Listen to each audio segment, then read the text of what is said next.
is Sabrina Spellman, and I will not sign it away.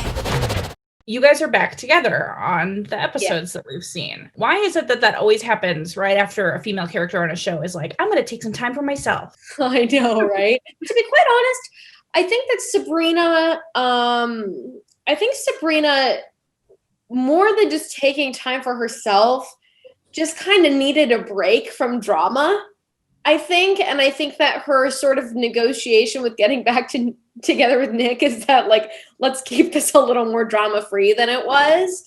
But I'm happy that she had the time that she did to, go on a date with like the sexy swimmer that came to town and just sort of figure herself out for a minute. But she's got her whole life in front of her, and Nick and Sabrina are pretty strong. I think it was inevitable that they would come together at some point, especially given the circumstances. I mean, at least he's not Caliban, I guess you could say.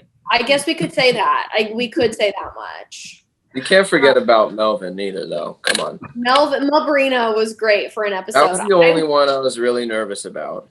I mean, if we had like another season, I'd love to see her single for an entire season, just going about dating people. I mean, maybe Melvin's the guy, when you're like 30.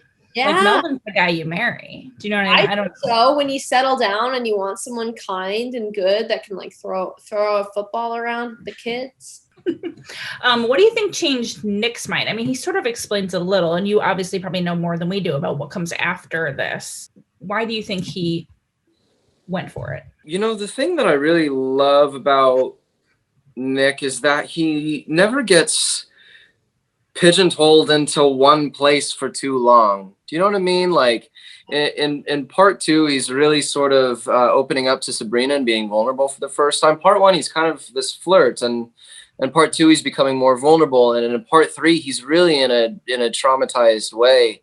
And in part 4, he's really sort of coming to terms with his past and what he's gone through. And he kind of has this clarity about him now. He's off the sauce, whatever he was drinking, the tequila or the witch's brew or whatever it might have been.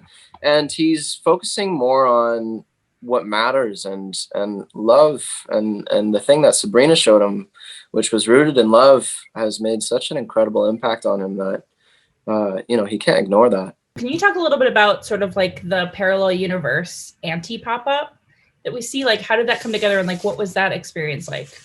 Yeah, that was so shocking. I think we've dreamed big from day one to get a little bit of a nod to the old show in, and I was so happy that we were actually able to do it. I feel like that was kind of the closure I needed in a lot of ways.